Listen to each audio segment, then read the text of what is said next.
نحمده ونصلي ونسلم على رسوله الكريم اما بعد اعوذ بالله من الشيطان الرجيم بسم الله الرحمن الرحيم واقيموا الصلاة وآتوا الزكاة واركعوا مع الراكعين صدق الله العظيم وصدق رسوله النبي الكريم ان الله وملائكته يصلون على النبي یا ایہا الذین آمنوا صلوا علیہ وسلموا تسلیما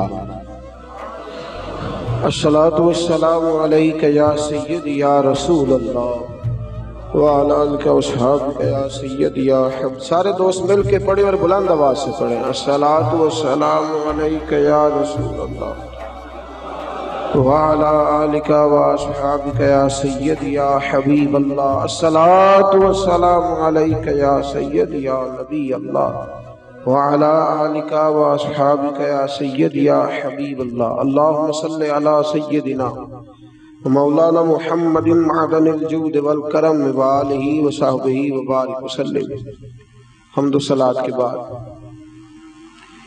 زکوٰۃ اسلامی فرائض میں سے اہم فریضہ ہے. کلمہ طیبہ کے بعد نماز کا ذکر ہے اور نماز کے بعد زکوٰۃ کا ذکر ہے. زکوٰۃ اللہ تبارک و تعالی نے صاحب استطاعت اور صاحب ثروت لوگوں پر فرض کی ہے. 2 ہجری میں فرض ہوئی. اس کی فرضیت کا انکار کرنے والا کافر ہے. صحیح طور پر زکوٰۃ کو ادا نہ کرنے والا اور چشم پوشی کا مظاہرہ کرنے والا کبیرہ گناہ کا مرتکب ہے. آپ حضرات کو بڑی زیادہ توجہ کرنی پڑے گی. تھوڑا تھوڑا ٹیک کو چھوڑنا پڑے گا تاکہ شروع میں جو کچھ چند مسائل ہیں وہ تھوڑے باریک ہیں، آپ کی سمجھ میں آنے چاہیے. زکوٰۃ کا لغوی معنی کئی معنی ہیں، لیکن 2 معنی امام راغب اصفہانی علیہ رحمہ نے بیان فرمائے. زکوٰۃ کا ایک معنی تو پاک کرنے کا ہے. گویا جو آدمی مال کی زکوٰۃ دے دیتا ہے اللہ اس کے مال کو پاک فرما دیتا ہے. کم و بیش 40 سے زیادہ مقامات پر قرآن پاک نے زکوٰۃ کا ذکر فرمایا ہے. کتنی جگہوں پر؟ سارے بولیے گا. اتنی اہمیت کی حامل یہ چیز ہے. تو زکوٰۃ کا ایک معنی ہے پاک کرنے کے، پاک ہونے کے، اور زکوٰۃ کا معنی دوسرا یہ ہے وہ چیز جو بڑھ جاتی ہے، جس میں اضافہ ہو جاتا ہے، جس کی افزائش ہوتی ہے. گویا جو آدمی زکوٰۃ ادا کرتا ہے اللہ اس کے مال کو اضافہ عطا فرما دیتا ہے. قرآن مجید نے کہا وَأَقِیمُوا الصَّلَاةَ وَآتُوا الزَّکَاةَ، نماز قائم کرو اور زکوٰۃ ادا کرو. نماز قائم کرو اور زکوٰۃ، بولیے گا جی، زکوٰۃ. اور ترغیب و ترہیب میں حدیث ہے میرے نبی پاک صلی اللہ علیہ وسلم نے فرمایا جو زکوٰۃ نہیں دیتا اللہ اس کی نماز بھی قبول نہیں فرماتا. اٹھا کے لے جا. جو زکوٰۃ نہیں دیتا اس کی نماز بھی قابل قبول ہے. اس لیے کہ اللہ تبارک و تعالیٰ نے ان دونوں چیزوں کو اکٹھا بیان فرمایا اور ان کو اکٹھا رکھا ہے. زکوٰۃ اسلامی فرائض میں سے 2 ہجری میں فرض ہونے والا اہم فریضہ ہے. زکوٰۃ صاحب نصاب عاقل بالغ آزاد مسلمان پر فرض ہوتی ہے. آگے ہمارا اپنا ایک مزاج ہے، ہم اپنی اپنی مطلب کی چیزیں بعض اوقات عکس کر لیتے ہیں. زکوٰۃ کا نصاب ہے جس شخص کی ضروریات زندگی نکال کر اس کے پاس اتنے پیسے جمع ہو جائیں جتنے 7.5 تولے سونے کے ہوتے ہیں یا 52.5 تولے چاندی کے ہوتے ہیں. کتنے کی ہے 52.5 تولے چاندی؟ 35-40 ہزار کی ہوگی. تو اس کا مطلب ہے جو آدمی اپنی ضروریات نکال کے 40,000 بھی جس کے بینک میں موجود ہے، سال گزرنے پر اسے بھی زکوٰۃ دینی ہے. اب جب ہم نصاب کرتے ہیں تو ہم چاندی کا کرتے ہی نہیں، ہم سونے والا نصاب کر لیتے ہیں تاکہ تھوڑا آگے جا کے زکوٰۃ فرض ہو، جلدی نہ ہو جائے. شریعت نے اجازت دیا یا چاندی کا کر لو یا سونے کا کر دو، لیکن چاندی کا نصاب لوگ جاگ رہے ہیں نا اب رات، اگر کوئی سوئے تو اسے تھوڑا جگائیے گا، یہ آج فرض مسئلہ ہے نا جی، اس پر غور زیادہ ضروری ہے۔ اچھا دیکھیں، شریعت کا حکم ہے کہ صدقہ فطر یا 2.25 سیر گندم یا 3.5 کلو کھجوریں کس حساب سے دیتے ہیں لوگ؟ تو کھجوروں کے حساب سے کیوں نہیں دیتے؟ بولے جی، کیسی عجیب بات ہے۔ ہم اپنی اپنی مرضی کا معاملہ لے کر کے چلیں، اپنی اپنی مرضی کا۔ یاد رکھ میرے دوست، رسول پاک صلی اللہ علیہ وسلم نے فرمایا لوگ سمجھتے ہیں صدقہ دینے سے مال کم ہوتا ہے، فرمایا میں اللہ کا رسول وعدہ کرتا ہوں صدقہ دینے سے اللہ مال میں اضافہ فرما دے گا، زکوٰۃ دینے سے اللہ تمہارے مال میں اضافہ فرما دے گا۔ 7.5 تولے سونے کی قیمت یا 52.5 تولے، ضروریات سے ہٹ کر اتنا سرمایہ آدمی کے پاس ہو اور اس پر سال گزر جائے، اس نے زکوٰۃ دینی ہے۔ کتنی دینی ہے؟ 40واں حصہ، یعنی 100 میں سے اس نے بولیے 2.5 روپے 2.5 روپے اس نے زکوٰۃ دینی۔ بڑا سادہ سا معاملہ ہے، بڑا سادہ سا، ہمیں پتا ہوتا ہے کون سی گاڑی ضرورت کی ہے اور کون سی گاڑی فیشن کی ہے، ہمیں پتا ہوتا ہے کون سی چیزیں میری ضرورت کی ہیں، کون سی میں نے اضافی رکھی ہوئی ہے۔ دیکھیں شریعت ایک محتاط زاویہ بیان کرتی ہے اور پریشان نہیں کرتی کسی کو بھی، جو تیری ضرورت کی چیز ہے اس پر زکوٰۃ اللہ پاک نے رکھی۔ ہیرے کی انگوٹھی کوئی شخص پہن لے، اس نے اپنی زوجہ کو، اپنی بیٹی کو، اپنی بہن کو ہیرے کی انگوٹھی پہنا دی، توجہ ہے آپ حضرات کی؟ خاص توجہ فرمائیں، ہیرے کی انگوٹھی وہ کروڑوں روپے کی مالیت کی ہے، لیکن چونکہ وہ خاتون اسے پہن رہی ہے اس پر زکوٰۃ نہیں۔ سونے پر زکوٰۃ ہے چاہے عورت پہنے بھی، یہ اللہ پاک کا قانون ہے نا جی، اس پر زکوٰۃ نہیں رکھی، اس پر اللہ پاک نے زکوٰۃ، نبی پاک صلی اللہ علیہ وسلم نے فرمایا وہ ایک چیز ہے، وہ بعض اوقات ایک ہی ہوتی ہے اور ضرورت کی ہوتی ہے، لوگ اسے پہنتے ہیں، تو منع جو ہے وہ کہہ دیا کہ اس پر زکوٰۃ نہیں۔ پھر آپ کے پاس 100 کلہ زمین کا ہے، 100 ایکڑ زمین ہے، لیکن وہ کاشتکاری کی زمین ہے، آپ نے اس لیے نہیں رکھی ہوئی کہ مہنگی ہوگی تو میں بیچ دوں گا، ہے 100 ایکڑ لیکن کاشتکاری پہ رکھی ہے، اللہ نے اس پر زکوٰۃ نہیں رکھی، اس پر عشر رکھا ہے، زکوٰۃ نہیں ہے اس پر۔ یہ الگ بات ہے، لوگ اس کے مسائل بھی نہیں سیکھتے، وہ بھی صحیح ادا نہیں کرتے، عشر ہر فصل پر ہوتا ہے، اس پر زکوٰۃ نہیں رکھی گئی۔ ہاں اگر وہ کرائے پہ دیتا ہے، جیسے ٹھیکے پہ دی جاتی ہے زمین، تو اس کا جو کرایہ آئے گا اس پر زکوٰۃ آئے گی، اور جو اس پر فصل کاشت کرے گا اس کاشتکار نے اس کا عشر دینا ہوگا، یہ زمین کی۔ لیکن اگر کسی شخص نے زمین اس نیت سے خریدی ہے کہ میں اتنے چند پلاٹ لے لیتا ہوں، کل کو ذرا مہنگے ہو جائیں گے تو میں بیچ دوں گا، تو وہ اس کا جو مال ہے وہ مال تجارت ہو گیا، مال تجارت پر زکوٰۃ آتی ہے، چاہے اس کی اربوں کی پراپرٹی ہو، جو اس نے پلاٹ اس نیت سے لیے ہوئے، یا جو مکانات، جو دکانیں، جو چیزیں اس ارادے سے لی ہوئی ہیں کہ میں ان دکانیں ذرا مہنگی ہو جائیں گی تو میں ان کو فروخت کر دوں گا، تو اسے اس پر زکوٰۃ دینی پڑے گی۔ ہاں ٹھیک ہے، وہ ذری زمین خرید لے، وہ یہ ارادہ کر لے کہ میرے پاس 6 پلاٹ ہیں تو میرے 6 بچے ہیں تو سارے ایک ایک میں رہیں گے، یہ نیت کر لے، کل کو بیچنی پڑ جائے تو معاملہ الگ ہے، لیکن آج شریعت اس سے زکوٰۃ کا مطالبہ نہیں کرتی۔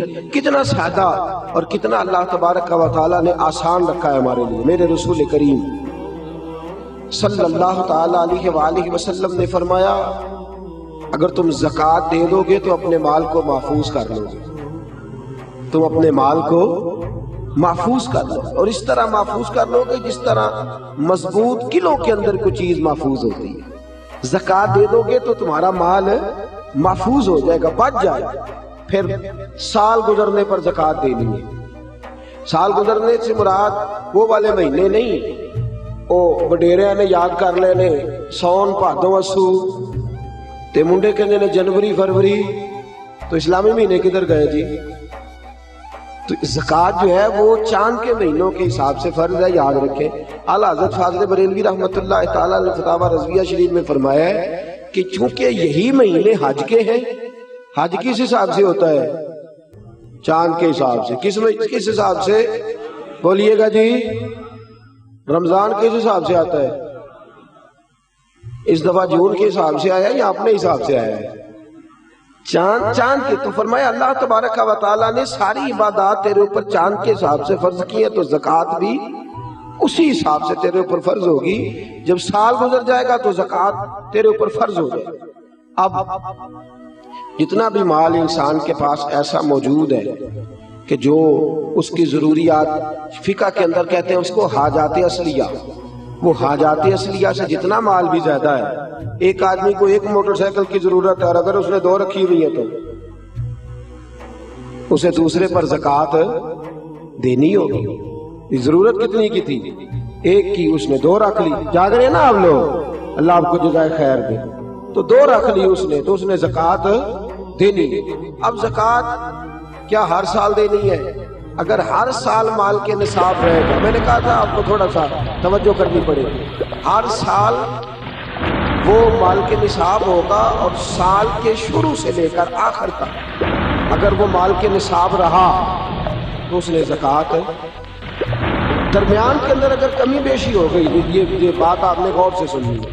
میرے پاس حضرت شریعہ مولانا امجد علی اعظم رحمۃ اللہ علیہ خلیفہ اعلیٰ حضرت کتاب میں ساتھ رکھے ہوئے ہیں، ساتھ جو ہمارے ہاں انسائکلوپیڈیا ہے فقہ. میں بڑی باریک کر کے اور آسان کر کے مسائل فقہ آپ کی خدمت میں عرض کرنے کی کوشش کرتا ہوں. سمجھیے گا بات. ایک شخص کے پاس پیسے موجود تھے، 10 لاکھ روپیہ پڑا تھا اس کے اکاؤنٹ میں. اب اس کے پاس یکم رمضان کو 10 لاکھ روپیہ تھا، لیکن درمیان میں وہ 9 بھی ہوا ہے، 8.5 بھی ہوا. جب اگلے سال کا یکم رمضان آیا تو وہ پھر 10 لاکھ ہو گئے. تو چاہے 1 مہینہ پہلے ہو یا 1 منٹ پہلے ہو، اس نے اس کی زکوٰۃ. اب وہ یہ نہیں کہہ سکتا کہ میرے پاس تو درمیان میں 2-3 دفعہ کم بھی ہوا ہے تو سال تو گزرا ہی نہیں. ہاں، مال کی نفس سے ہی ختم ہو جائے، بالکل ختم ہو جائے، رہے ہی نہ. ایک دفعہ 10 لاکھ کا 10 لاکھ ہی چلا گیا، اس کی جیب میں کوئی شے نہیں بچی. اب جب نئے سرے سے 10 لاکھ آئے گا تو سال اس حساب سے کاؤنٹ کیا جائے، اس پر زکوٰۃ دینی ہے. ہاں، اگر اس نے قرض دینا ہے تو پہلے قرض ادا کرے گا، پھر وہ زکوٰۃ دے گا. زکوٰۃ دینے کی بات آپ کی سمجھ میں آ گئی؟ کتنی دینی ہے؟ نصاب کتنا ہے؟ ویلو پھر سونے دی گل ہی کرتے ہو. اللہ میں چاندی دی بھی کیتی ہے، 52.5 تولے چاندی یا 7.5 تولہ سونا، اس پر زکوٰۃ آئے گی. سال گزرنے کے بڑا آسان رکھا ہے شریعت نے اس نے، اور جو ضروریات سے زیادہ چیزیں ہوں گی اس پر زکوٰۃ آئے گی. اور مال تجارت پر زکوٰۃ آئے گی. سن لے، کس مال پر زکوٰۃ آئے گی؟ سارے بول دیں ایک دفعہ آپ کو یاد ہو جائے. کس مال پر؟ مال، یعنی جو مال آپ نے انویسٹ کیا ہوا ہے نا، نفع پر نہیں آئے گی. سن لے، مال تجارت پر ہے، یعنی جتنا دکان کے اندر مال پڑا ہے، کپڑا جتنا پڑا ہوا ہے، برتن جتنے پڑے ہوئے ہیں دکان کے اندر، جس قدر سامان پڑا ہوا ہے سب کا حساب لگا کے زکوٰۃ دینی. سب کا حساب لگا. وہ اس طرح نہیں دینی زکوٰۃ کہ پرانے کپڑے نئے جو آئے تھے عید پہ وہ تو بک گئے، پرانے رہ گئے جن کو خریدتا کوئی نہیں، اب ارادہ کیا چلو یہ زکوٰۃ میں دے دیتے. اس طرح لن تنالوا البر حتی تنفقوا مما تحبون. فرمایا تجھے نیکی اس وقت ملے گی جب تو اپنی پیاری چیز اللہ کی راہ میں خیرات کرے، جب تو اپنی پیاری چیز اللہ کے راستے میں. اور سن لیں، جب کسی کو زکوٰۃ دیں گے تو اسے مالک بھی بنانا ہوگا. کیا کریں گے؟ اسے مالک بنانے سے مراد یہ ہے کہ آپ اس کے ہاتھ میں دیں گے کہ بھئی یہ تیرے ہیں، تو اپنی مرضی سے ان کو استعمال ہے. یہ نہیں کہہ سکتے کہ میں نے روٹی پکائی ہے چل کھا اور نکل جا، زکوٰۃ ہو گئی. اس طرح زکوٰۃ ادا. ایک صاحب، بعض اوقات لوگ جو ہوتے ہیں وہ آتے ہیں، ایک دوست میرے پاس بھی آئے، کہنے لگے مدرسے میں زکوٰۃ دینی ہے، مجھے کوئی کام بتائیں مدرسے کا، وہ کام میں کر دوں. میں نے کہا آپ کہیں اور چلے جائیں. بھئی زکوٰۃ سے مراد یہ ہے کہ آپ اس کو مالک بنائیں، جہاں ضرورت ہوگی وہاں وہ اس چیز کو خرچ. تو میں نے کہا ویسے بھی اگر اعتماد اتنا تھوڑا ہو تو وہاں تو زکوٰۃ ہوتی نہیں کہ مجھے بتا دیں کہ میں کچھ کر دوں. تو میں نے کہا تھوڑا تھوڑا دوسروں کو بھی دیانتدار سمجھے. سب نے دنیا سے جانا ہے، اللہ کی بارگاہ میں حاضر ہونا ہے، آپ کہیں اور چلے جائیں.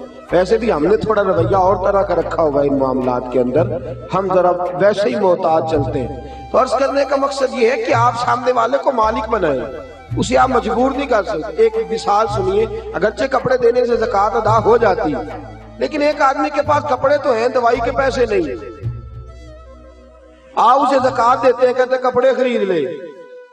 اسے کپڑوں کی ضرورت ہے کہ دوائی کی؟ وہ بغیر دوائی کے اٹھ ہی نہیں سکتا چارپائی سے، آپ نے اسے پابند کر دیا ہے کہ تو نے کپڑے لینے، تو وہ کیا کرے گا؟ تو آپ اسے مالک بنائیں۔ اور پھر شریعت کہتی ہے کہ مستحب یہ ہے کہ ایک کو زکوٰۃ زیادہ دو تاکہ اس کا کچھ بن جائے، بلکہ حضرت عمر بن عبدالعزیز تو فرمایا کرتے تھے کہ اس کو زکوٰۃ لگتی ہو تو اتنی دے دو، اتنی دے دو کہ اگلے سال وہ خود زکوٰۃ دینے کے قابل ہو جائے۔ یہ جو بانٹنے کا طریقہ ہے نا، 100 کر کے، وہ فقیر ساری زندگی، اور میں اکثر کہتا ہوں مانگنے والا بھی ساری زندگی اسی چکر میں رہتا ہے، اسی چکر میں۔ حاجی صاحب نے اس دفعہ آٹے کا توڑا دیا تو جاتی دفعہ کہتے ہیں اگلے سال بھی ساڈا خیال رکھے گا۔ او خدا کے بندے، اگلے سال بھی تیرا یہی پروگرام ہے مانگنے کا ہی، تو یہ دعا کیوں نہیں کرتا کہ یا اللہ اگلے سال مجھے دینے کی توفیق عطا فرما، مجھے ہمت دے، اگلے سال میں دینے لگ جاؤں۔ تو زکوٰۃ آپ سامنے والے کو مالک بنائیں، اور ضروریات سے زیادہ حساب لگائیں۔ ہر شے سن لے، جو بچی کے لیے آپ نے جہیز بنا کے رکھا ہوا ہے اس پر بھی زکوٰۃ آئے گی، آپ نے اس پر بھی زکوٰۃ دینی ہے۔ آپ نے اپنے مکان کے لیے پیسے رکھے ہوئے ہیں کہ میں نے مکان خریدنا ہے، خرید لیں گے تو زکوٰۃ نہیں آئے گی، اور جب تک خریدتے نہیں اس وقت تک زکوٰۃ آئے گی۔ اللہ تبارک و تعالیٰ نے جو قاعدہ ہمارے لیے بیان فرمایا، ہمیں اس قاعدے کو ہمیشہ یاد، اور باریک حساب کریں زکوٰۃ کا، باریک حساب کریں، ایک آنا بھی پیچھے نہیں بچنا چاہیے، زیادہ سے زیادہ دیں، زیادہ سے زیادہ دیں۔ اب لیتے وقت حساب باریک کرتے ہیں، اور دیتے وقت کون سا کرتے ہیں بھلا؟ موٹا موٹا۔ جی وہ کیا ہوتا ہے جی؟ وہ موٹا موٹا تو چاہیے تھا نا، ذرا موٹا موٹا ہوتا، لیکن وہ ہم کام نہیں کرتے۔ باریک حساب کریں، فرض جو ہوتا ہے نا، فرض دیکھیں، ایک شخص کہتا ہے میں موٹا موٹا کر کے عشاء کی نماز پڑھ رہا ہوں، کتنی رکعتیں پڑھی ہیں؟ کہ مجھے یاد ہی نہیں، تو نماز ہو گئی اس کی؟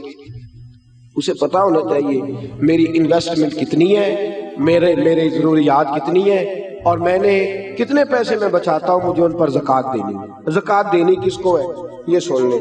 یہ قرآن مجید نے 10 لوگ بیان کیے ہیں، لیکن ان میں سے کچھ ایسے ہیں جن کو اب زکوٰۃ نہیں دی جا سکتی، زکوٰۃ دی نہیں جا سکتی۔ مثلا ایک قرآن مجید نے مؤلفۃ القلوب بیان کی، جو لوگ نئے کلمہ پڑھتے ہیں ان کی تالیف قلب کے لیے ان کو ان کے گھر والے خاندان والے نکال دیتے تھے، ان کو بھی زکوٰۃ دی جا سکتی تھی تاکہ وہ اپنے پیروں پر کھڑے ہوں۔ ایک زکوٰۃ دی جاتی تھی رکاب کو قرآن کہتا ہے، یعنی غلام آزاد کرانے کے لیے، وہ بھی معاملہ اب ختم ہو گیا۔ اب زکوٰۃ کس کو دیں گے؟ ایک زکوٰۃ لگے گی مسکین کو، فقیر کو اور مسکین کو۔ فقیر اس کو کہتے ہیں جس کے پاس ضروریات کی چیزیں موجود نہ ہوں۔ کون سی چیزیں جی؟ یعنی وہ اپنی ضروریات بھی بیچارہ خود پوری نہیں کر سکتا، وہ اپنی دوائی نہیں لے سکتا، وہ اس کی آمدن اتنی تھوڑی ہے کہ وہ جو اس کی تنخواہ ہے ماہانہ اس سے وہ اپنی گزر اوقات نہیں کر سکتا، تو اس کو کیا کہتے ہیں؟ فقیر، اس کو زکوٰۃ لگتی ہے۔ مسکین اس کو کہتے ہیں جو اتنا غریب ہو کہ صبح کی روٹی ہو اور شام کی روٹی بھی اس کے پاس موجود نہ ہو، اس کو بھی زکوٰۃ لگتی ہے۔ پھر اس کے بعد جو عاملین زکوٰۃ ہوتے ہیں، یعنی جن کی ڈیوٹی ہوتی ہے زکوٰۃ اکٹھی کرنے کی، ان کو بھی زکوٰۃ میں سے تنخواہ دینا جائز ہے۔ جو عاملین مقرر کیے جاتے تھے نا، اب تو اتنی زکوٰۃ اللہ خیر کرے ہوتی کافی زیادہ ہے، میرا خیال ہے دیتے نہیں لوگ ساری، تو وہ زکوٰۃ اکٹھی کرنا، اس کا پھر حساب کرنا، پھر اس کو تقسیم کرنا، تو ایک آدمی مستقل چاہیے ہوتا تھا اس کام کے لیے۔ تو عاملین زکوٰۃ جو ہوتے تھے ان کو بھی زکوٰۃ میں سے تنخواہ دی جاتی تھی۔ نبی پاک صلی اللہ تعالی وسلم نے دی ہے، صحابہ نے دی ہے، قرآن نے اس کی اجازت دی، ان کو بھی زکوٰۃ لگتی ہے۔ اسی طرح ایک قرآن مجید نے شخص بیان کیا جس کو غارم کہتے ہیں، یہ آپ نے بڑی توجہ کرنی ہے، اس کو خاص کر سنیں۔ غارم وہ شخص ہوتا ہے جو مقروض ہوتا ہے، اور میرے نبی پاک صلی اللہ علیہ وسلم نے فرمایا مقروض بھی قیدی ہوتا ہے، تو اس مقروض کا قرضہ ادا کرنے کے لیے بھی زکوٰۃ دینا جائز ہے، اس شخص کو بھی زکوٰۃ لگ جاتی ہے وہ بھی مستحق زکوٰۃ ہے کہ اس طرح قرض میں پھنس گیا ہے کہ دو قسم کے مقروض ہوتے ہیں، ایک وہ ہوتے ہیں جتنا مارکیٹ میں دینا ہوتا ہے اس سے زیادہ لینا بھی ہوتا ہے، اس کو آپ غارب نہیں کہتے، اس کا تو کاروبار ہے، وہ چل رہا ہے، دے رہا ہے، لے رہا ہے۔ لیکن کچھ ایسے غارب ہوتے ہیں جو پھنس گئے ہیں، الجھ گئے، ان کا کاروبار ڈوب گیا ہے، سرے سے بیچارے الجھ گئے، ان کو آپ زکوٰۃ دیں، ان کو نئے سرے سے میدان کے اندر کھڑا کریں۔ بعض اوقات ایسے اچھے بزنس مین ہوتے ہیں ملک کے اندر، ایسے اچھے کاروبار کرنے والے لوگ ہوتے ہیں، لیکن کسی وجہ سے الجھ جاتے ہیں، دیوالیہ ہو جاتے ہیں، لوگ ان پر پھبتیاں کستے ہیں، مذاق اڑاتے ہیں، الزامات لگاتے ہیں، لیکن یہ نہیں دیکھتے کہ بھائی تجارت وہ کر رہا تھا، وہ شخص الجھ گیا کسی وجہ سے، اس کو آپ زکوٰۃ دیں، اس کو زکوٰۃ دیں۔ حضرت وہب ابن منبہ رحمت اللہ تعالی علیہ فرماتے ہیں سب سے زیادہ زکوٰۃ مقروض تاجر کو دو، اس لیے کہ تاجر ریڑھ کی ہڈی ہوتا ہے، اگر وہ کھڑا ہو جائے گا تو معاشرے میں کئی اور لوگ بھی کھڑے ہو جائیں گے، کاروبار ہوگا، فیکٹریاں لگیں گی، لوگوں کو روزگار ملے گا، تو سب سے زیادہ مقروض آدمی کا خیال رکھا جائے۔ پھر اس کے بعد فی سبیل اللہ، ایک ابن سبیل ہے، ابن سبیل کہتے ہیں مسافر کو، یعنی ایسا شخص جو گھر سے نکل آیا ہے، اس کے گھر میں مال بہت زیادہ تھا لیکن مسافر ہو گیا، جس جگہ وہ موجود ہے اس جگہ اس کے پاس پیسے موجود، ہاں اب یہ مسافر بھی مسافر نہیں رہے، اب تو 1 منٹ لگتا ہے، ایزی پیسے سے ہر چیز آ جاتی ہے، آن لائن ہو جاتی ہیں ساری چیزیں، تو یہ بھی اب حکم باقی۔ ہاں ایک فی سبیل اللہ لوگ ہیں، جاگ رہے ہیں آپ لوگ، ایک بار سبحان اللہ کہیے سارے، ایک فی سبیل اللہ لوگ، یہ کون؟ یہ مجاہدین اسلام ہے، وہ آدمی کھاتا پیتا ہے، ہٹا کٹا تگڑا ہے، لیکن جہاد کے لیے جا رہا ہے، اور اس کے پاس نہ گھوڑا خریدنے کے پیسے، نہ زرہ لینے کے، نہ تلوار لینے کے، اس کے پاس سرمایہ۔ اب آپ اس کو زکوٰۃ دیں گے اور یہ نہیں کہیں گے تو ہٹا کٹا ہے، تجھے کیسے لگ گئی؟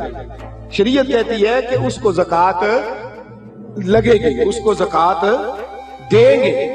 اسی طرح جو آدمی دین کے لیے وقف ہو جاتے ہیں، طلباء جو دین کے لیے وقف ہو جاتے ہیں، توجہ ہے آپ حضرات کی، قرآن مجید نے کہا کہ ایک جماعت ایسی ہونی چاہیے جو وقف ہو جائے، ڈیوٹی کرے، سن لے کان کھول کے، پھر کہے سبحان اللہ، سارے بولیے۔ یہ جگانے کے لیے کہہ رہا ہوں، داغ لینے کے لیے نہیں کہہ رہا، اس میں فرق ہے دونوں چیزوں میں، یاد رکھو۔ اثر کرے نہ کرے سن تو لے میری فریاد، نہیں ہے داد کا طالب یہ بندہ ہے آزاد۔ ایک فی سبیل اللہ وہ لوگ، وہ طلباء جو دین کے لیے وقف ہو جاتے ہیں، دین کا کام ہمہ پہلو ہے، یاد رکھ لیں، یہ مکمل ڈیوٹی مانگتا ہے، بلکہ اگر کوئی ہماری طرح نہیں، کوئی صحیح دین کی ڈیوٹی کرنے والا شخص ہو تو کم از کم ایک دن کے اندر 18 گھنٹے چاہیے دین کا کام کرنے کے لیے، یہ تھوڑا سے تھوڑا وقت ہے۔ ہمہ پہلو ڈیوٹی دین مانگتے ہیں، ہمہ پہلو۔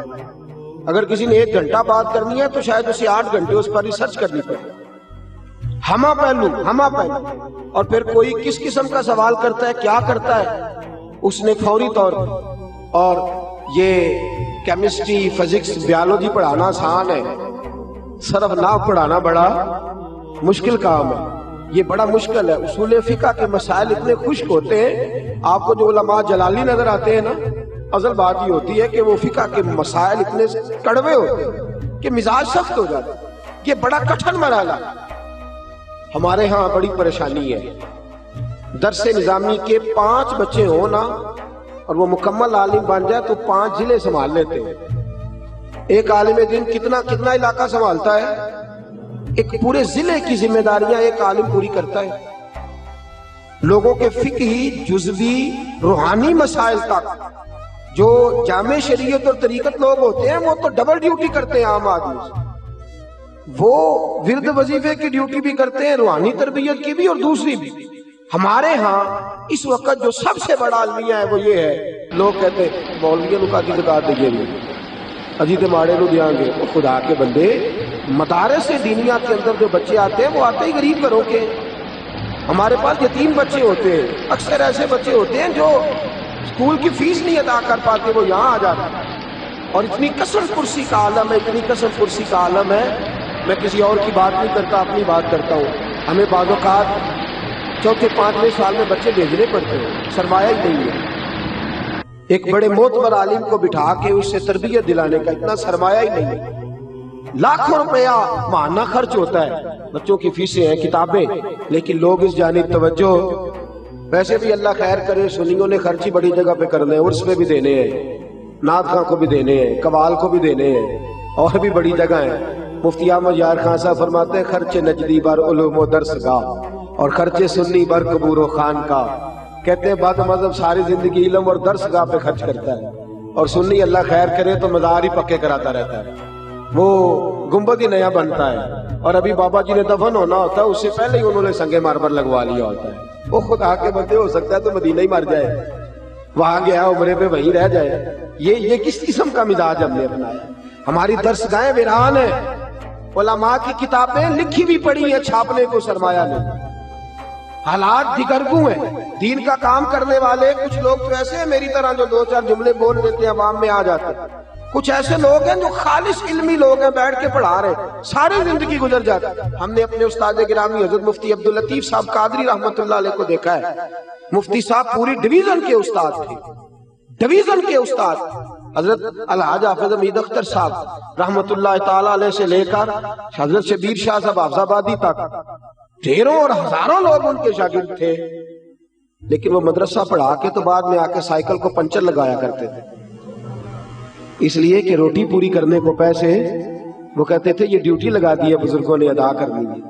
لیکن جو ظلم اور ستم ظریفی ہم اپنے علماء کے ساتھ کرتے ہیں. میں آپ کو ایک بد مذہب کا روزنامہ جنگ میں سے وہ کالم نکال کے دکھاؤں گا. وہ کہتا ہے میری جماعت نے مجھے فارغ کر دیا، ایک بڑی گاڑی دی ہے، ایک سیٹلائٹ ٹاؤن کے اندر بڑی کوٹھی دی ہے، مکان دیا ہے، 40,000 روپیہ میرے گھر بھیجتے ہیں، اور مجھے میرے بچوں کی فیسیں تک وہ ادا کرتے ہیں، میرے گھر کے بل وہ ادا کرتے ہیں، اور پھر بھی مجھے کہتے ہیں کہ صاحب آپ نے ٹینشن کوئی نہیں لینی، کھل کے دین کا کام کرنا ہے، کھل کے دین کا کام کرنا ہے. آپ کو اگر قلم پکڑنے کے لیے بھی بندہ چاہیے ہم ایک ملازم رکھ کے دیتے ہیں.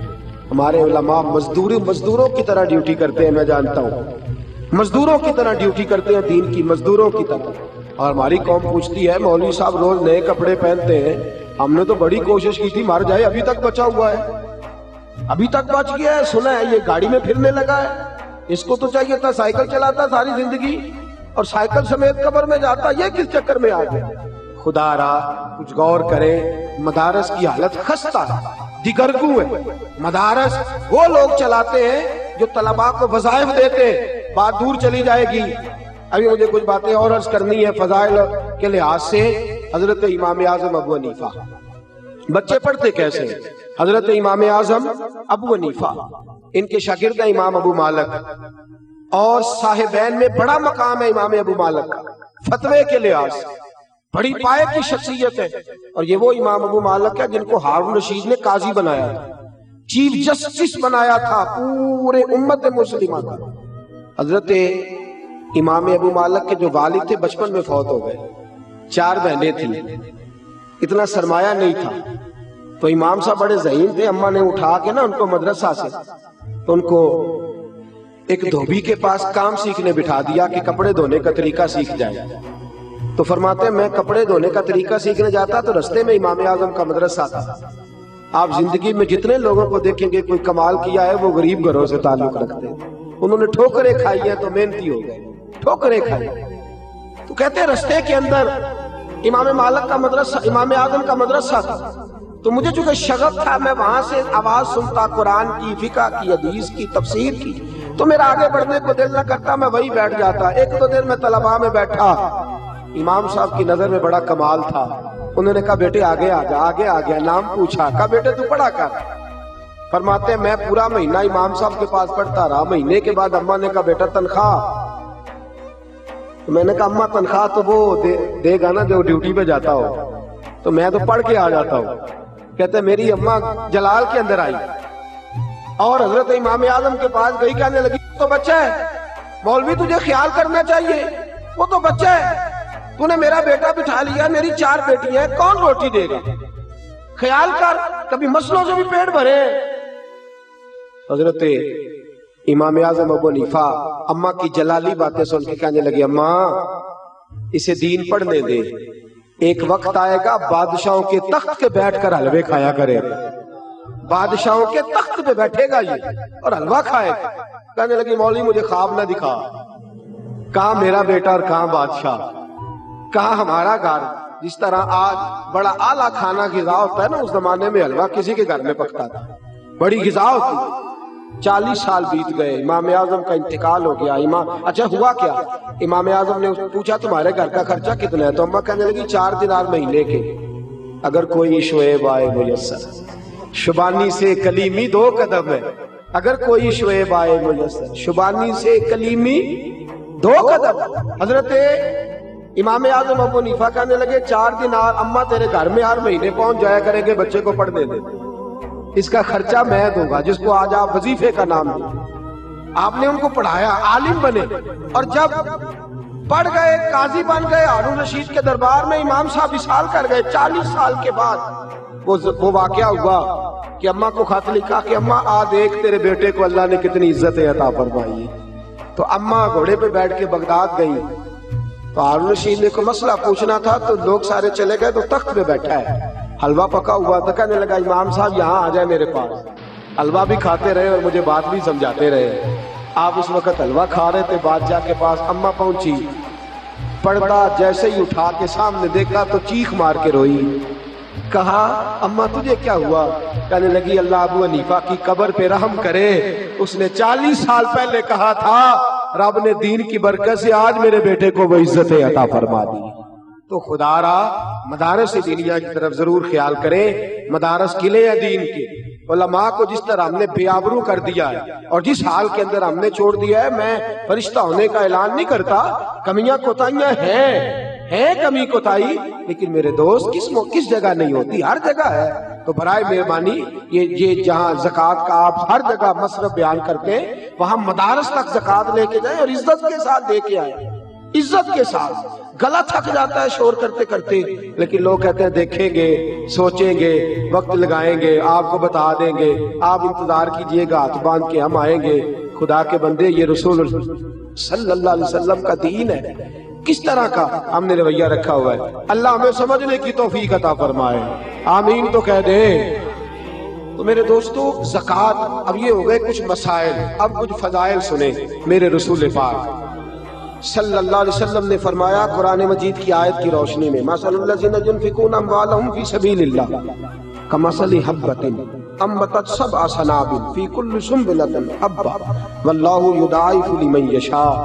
اللہ فرماتا ہے تو میرے رستے میں ایک دے گا، زکوٰۃ کا 1 روپیہ دے گا تو میں تجھے 700 گنا کر کے واپس کروں گا۔ کتنے گنا؟ اور یہاں بس نہیں کی، فرمایا واللہ یضاعف لمن یشاء، میں جس کے لیے چاہوں گا بڑھا بھی دوں گا، جس کے لیے چاہوں گا۔ جاگ رہے نا آپ لوگ؟ اگر یہاں اعلان ہو جائے کہ 1 2 5 لے جاؤ، پتہ نہیں لوگ پیسے کہاں سے نکالیں گے، اللہ جانتا ہے، کوئی خبر ہی نہیں کہ کیا کیا بن جائے گا، کہاں سے لوگ پیسے نکال کے لائیں گے۔ اللہ کتنے کہہ رہا ہے؟ بولے تو صحیح۔ اور اللہ فرماتا ہے دنیا کے وعدے جھوٹے ہوتے ہیں، اللہ کے وعدے سچے ہوتے ہیں۔ تو سچے کی وعدے کی طرف کیوں نہیں دیکھتے؟ اللہ کتنے دے گا؟ 700 گنا۔ میرے رسول کریم صلی اللہ تعالی علیہ وسلم نے فرمایا صدقہ، زکوٰۃ تجھے بری موت سے بچائے گا، اور فرمایا تو صدقہ دے گا تو اللہ تیرے مال کو پاک بھی فرمائے گا، اور تیرے مال کو اللہ بڑھوتری بھی عطا فرمائے گا۔ اور فرمایا اگر تم نہیں دو گے، دوسرا پہلو، اگر نہیں دو گے، حضور نے فرمایا خشکی اور تری میں جس کا بھی مال ضائع ہوتا ہے وہ زکوٰۃ نہ دینے کی وجہ سے ہوتا ہے۔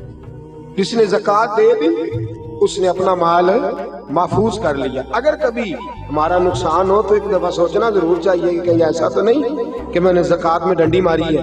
اور میرے رسول پاک صلی اللہ علیہ وسلم نے فرمایا، بخاری مسلم میں موجود ہے، سرکار صلی اللہ علیہ وسلم فرماتے قیامت کے دن ایک گنجا سانپ اور موٹا سانپ، یہ بخاری مسلم کی بس سند صحیح۔ یہاں بھی ایک تماشا لگ گیا، لوگ ان چیزوں کا بھی مذاق اڑاتے ہیں، کہتے دیکھو جی مولوی ہمیں گنجے سانپ سے ڈرا رہا تھا۔ بھئی بخاری مسلم میں میرے رسول پاک کا فرمان ہے، دنیا بدل جاتی ہے، محمد عربی کا فرمان نہیں بدل سکتا صلی اللہ علیہ وسلم۔ جو دن کو کہہ دیا دن ہے تو دن نکل آیا، جو شب کو کہہ دیا شب ہے تو رات ہو کے رہی۔ خدا نے ان کی زبان کو وہ اختیار دیا جو نکلی منہ سے ان کے وہ بات ہو کے رہی۔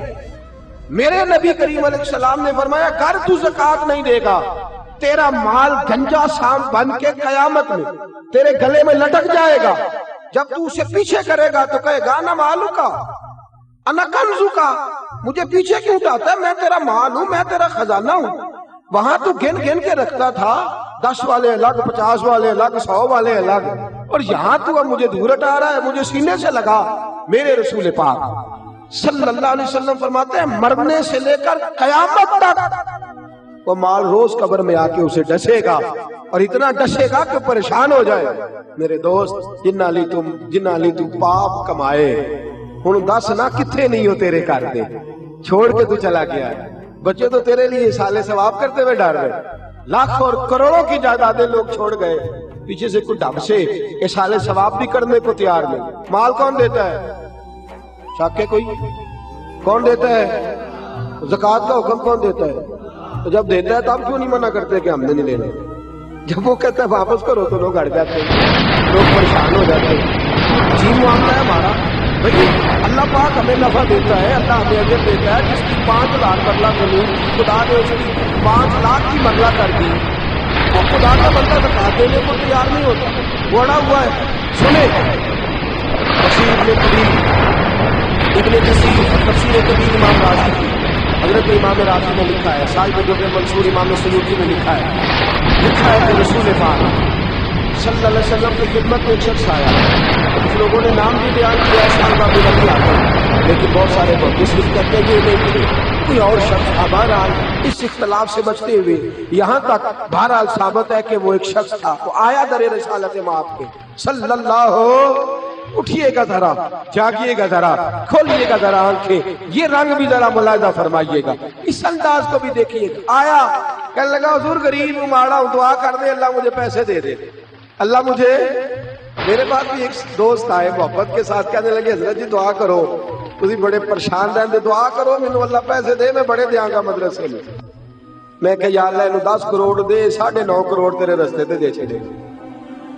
آندہ نہیں ٹھیک ہے، اور میں کہ اجے تے آئے نہیں، دعا شروع ہون لگی ہے، تو پہلا ہی نہیں کھول کے بولیا یار، تینوں تے 50 لاکھ پھر بھی پہ بچدا سی، اینوں 10 کروڑ تے کنے دے چھڑے گا؟ ایماندار اندر سے دینے انہیں 9.5 کروڑ نہیں دینا۔ اصل گل ہے اسی اپنی پہ گل کر لیں، آپ نہیں دینا، یہ حال ہے۔ ہم ابھی آئے نہیں، دعا کا معاملہ ہے۔ کہنے لگا دعا کر دیں، تو مجھے تو پتا ہوتا ہے نا تھوڑا تھوڑا، میں بیچ رہتا ہوں تھوڑا لوگوں کو تو میں نے کہا یا اللہ دے 10 کروڑ، یہ 9.5 کروڑ شام نو تین دے چڑے گا۔ اندر نہیں ٹھیک ہے دھیان دے، میں کہ نہیں اجے تو بھائی دعا دی گل پئی ہوندی، پہلے ہی تیرا حال خراب ہو گیا۔ میرے رسول پاک صلی اللہ علیہ وسلم کی خدمت عالی مرتبت میں اس نے کہا یا رسول اللہ بڑی غربت ہے، پریشان ہوں۔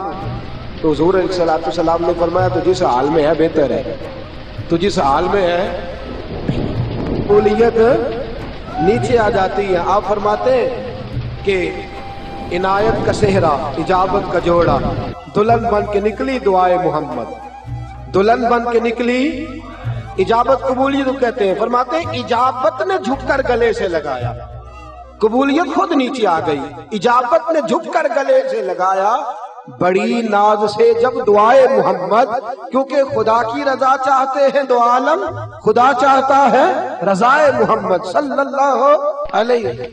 تو نبی کریم نے ہاتھ اٹھائے، جب حضور ہاتھ اٹھاتے ہیں تو اللہ جھولی بھر کے ہی عطا فرماتا ہے۔ فرمایا جا بھی دعا ہو گئی، جا بندوبست کر۔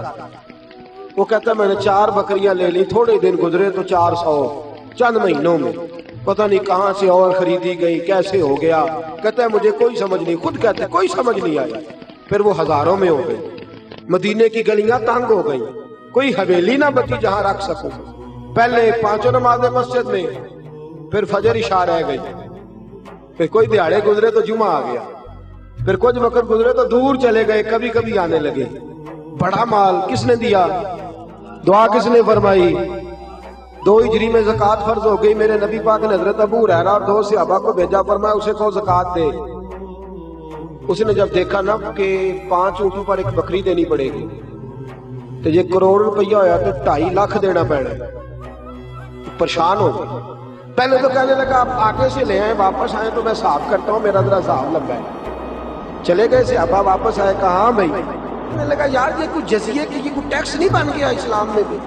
تم جاؤ نبی پاک کی بارگاہ میں، حضور سے جا کے عرض کرو میں خود حاضری دوں گا، آؤں گا میں.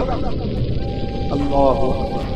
حضرت ابو ہریرہ کہتے ہیں در رسول پہ آئے اور جب اس کی بابت بتایا تو میرے نبی نے ٹھنڈی آہ بھری. فرمایا او ہو، اسے کہا تھا تو اسی حال میں بیٹھا، ہلاک ہو گیا، ہلاک ہو گیا. فرماتے ہیں یہ لفظ حضور نے بیان کیے، اسے بھی ہوش آیا، خیال آیا اور یار دیا کس نے تھا، میں عجیب شخص ہوں، دیا کس نے تھا، میں نے زکات ہی نہیں دی. دوڑے آئے، دست بستہ حضور قبول کر لے. وہ محبوب جو سب کو معاف کر دیتے ہیں، جو ابو جال کا بیٹا بھی آئے تو معاف کر دیتے ہیں. میرے رسول پاک نے فرمایا جا لے جا، تیرے پیسوں کی ضرورت ہی نہیں، جا لے جا، تیرے پیسے لے کے کھڑا ہے. پھر کچھ وقت کے بعد کہت آیا، پھر حاضر ہوا، حضور اب تو دانے دانے کی مسلمانوں کو ضرورت ہے. فرمایا جتنی مرضی ضرورت ہو، تیرے پیسوں کی ضرورت. منتیں کرتا رہا، روتا رہا، تڑپتا رہا، پر گرا جو ان کی نگاہ سے وہ سنبھل نہیں سکتا. سرکار دو عالم صلی اللہ علیہ وسلم کا وصال ظاہری ہوا تو سیدنا صدیق اکبر کے پاس آئے، حضور مال قبول کر لے. آپ فرمانے لگے ابو بکر اسے قبول کر لے جسے محمد نے قبول نہیں فرمایا، صلی اللہ علیہ وسلم جسے میرے رسول نے قبول نہیں فرمایا. فرمانے لگے میں تو وہ باپ اور بیٹا قبول نہیں کرتا جسے میرے رسول قبول نہیں فرماتے، اور تو قبول ہو جا، چل دوڑ جا، تیرا مال نہیں چاہیے. کہنے لگا حضور مہربانی فرمائے، خدا رہا آپ کی سفارش لے کے قیامت میں بخشا جاؤں گا. فرمایا جا کوئی اور دروازہ کھٹکھٹا. حضرت عمر کا زمانہ آیا، قدموں میں بیٹھ گیا. کہنے لگا عمر یہ واسطہ ہے اللہ کی رحمت کا، میرے قبول کر لے. بکریاں بڑی ہیں، جائیدادیں بڑی ہیں، مکان بڑے ہیں، پر میں تو اس کے اندر الجھ کے تباہ ہو گیا، بچا ہی کچھ نہیں میرا. حضرت فاروق اعظم کہنے لگے دوبارہ آیا تو میں تیری گردن اڑا دوں گا. جسے مصطفیٰ نکال دے اسے تو اللہ قبول نہیں فرماتا، جسے حضور دھتکار دے اسے تو رب قبول نہیں فرماتا. تو میرے پاس آ گیا، چل دوڑ جا، کوئی تیری بات قابل قبول نہیں. حضرت عثمان غنی کے پاس آیا، عثمان غنی سے کہنے لگا حضور آپ تو مسائل کو جانتے ہیں، میں تھوڑی دیر کے لیے، او خدا کے بندو غور کرنا، میں تھوڑی دیر کے لیے بہک گیا تھا اور اس وقت سے آج تک توبہ کر رہا ہوں، مجھے معافی مل جائے. آپ فرمانے لگے معافی تجھے قیامت میں وہی دیں گے جو تجھ سے ناراض ہوئے، ہمیں معافی دینے کا حق، جا جا چلا جا، تیری زکوٰۃ قابل قبول. حضرت عثمان کے زمانے میں انتقال ہو گیا، چلے گئے، بات ختم ہو گیا معاملہ. خدا را میرے دوست ڈر اس وقت سے جب رب کہے جا تیرا قبول ہی نہیں، ڈر اس وقت سے جب رسول پاک صلی اللہ علیہ وسلم فرمائے جا رکھ اپنے پیر، سنبھال کے رکھ پیسے، ان کو گنتا رہنا. الہاکم التکاثر حتی زرتم المقابر، قبر تک جا اور گنتا ہی رہ، ان کو گنتا ہی رہ، اسی چکر میں رہنا. ڈر جائے اس وقت سے، ڈر جائے، ڈر جائے. وہ آپ نے حدیث سنی ہوئی ہے نا، موجود ہے نسائی کے اندر. ایک بندہ اندھا تھا، ایک کوڑا تھا، ایک گنجا تھا. فرشتہ آ گیا تینوں کے پاس، اللہ نے بھیجا. اس سے پوچھا اندھے سے تجھے کیا چاہیے انسانی شکل میں؟ کہنے لگا آنکھیں مل جائیں تو کیا ہی بات ہے. مال کون سا پسند ہے؟ کہنے لگا بکریاں آ جائیں تو کیا ہی بات ہے. 2 بکریاں دی، اللہ نے لاکھوں کر دی. پھر وہ گھوڑے کے پاس گیا، تیرا کیا حال ہے؟ کہنے لگا اگر یہ وجود ٹھیک ہو جائے تو سب ٹھیک. ہاتھ پھیرا تو اللہ نے شفا دے دی. کون سا مال پسند ہے؟ گائیں بھینسیں بڑی پسند ہے، جاؤ تجھے دے دی. ہزاروں گائیں بھینسیں آ گئی. گنجے کے پاس گیا، تیری کیا حالت ہے؟ کہنے لگا بال آ جائے تو کیا بات. اس نے کہا اچھا، ہاتھ پھیرا تو اللہ نے بال عطا فرمائے. کہا کون سا مال پسند ہے؟ کہنے لگا اونٹ بڑے پسند ہے. 2-4 اونٹ دیے تو اللہ نے لاکھوں کر دیے. وقت گزر گیا، رب نے فرما دیا ہم نے تھا، دیتا کون ہے؟ بولے. فرمایا جاؤ اس سے جا کے کہو واپس بھی کر تھوڑے سے. اس کے پاس آئے اندھے کے پاس، اس کو کہا یار اب انسانی شکل میں فرشتہ شکل بدل بھائی، وہ کچھ پیسے دے اللہ کی راہ میں، اللہ کے نام پہ. کہنے لگا میرے بڑے خرچے ہیں، یہ لفظ ہے حدیث میں، میرے بڑے مسئلے ہیں، میں بھائی بڑیاں تھاواں تے دینا ہوندا حضرت صاحب، میں گھر لائے میں بندے لائے. ٹھیک ہو گیا جناب، صحیح ہو گیا، اچھا ایسے ہی ہوگا، اس نے ظن ہے، اللہ پاک اور برکت عطا فرمائے. تو کہنے لگا جی میرے بڑے مسائل ہیں، میں کہاں دے دوں تجھے، تو جا کوئی اور کام کر.